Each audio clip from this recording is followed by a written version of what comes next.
It's important for me to honor Joe, who was the patient that I talk about in my monologue, because Alzheimer's is not fun, but it's going to be okay, and I think that I show that to the world. Performing an original monologue, here is Kelly Johnson, Miss Colorado.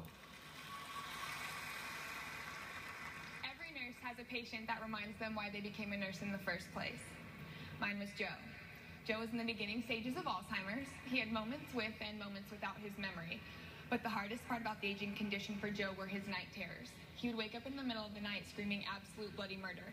But if I just went into his room and sat with him for a little while, I could usually calm him down. But then he wanted to talk. He'd ask me if I could change his treatments, and I'd say, "No, Joe, I can't do that. I'm just a nurse." "Well, what about my medications? Can you fix those?" And I'd say, "No, Joe, I can't. I'm just a nurse." But because I couldn't do those things for him, we connected on other levels. He'd ask me about volleyball, and we'd talk about his grandbabies, and he'd tease me about being the only nurse on the unit that can reach the gauze on the top shelf. It was a lot of laughs with Joe. But one night, everything changed. I found him in his room crying, and I lifted his head up out of his hands, and I said, "Joe, I know that this is really hard, but you are not just Alzheimer's. You are still Joe."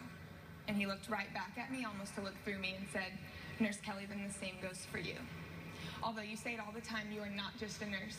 You are my nurse, and you have changed my life because you cared about me." And that's when it hit me. Patients are people with family and friends, and I don't want to be a nurse that ever pretends, because you're not a room number and a diagnosis when you're in the hospital. You're a person, very first. And Joe reminded me that day that I'm a lifesaver. I'm never going to be just a nurse.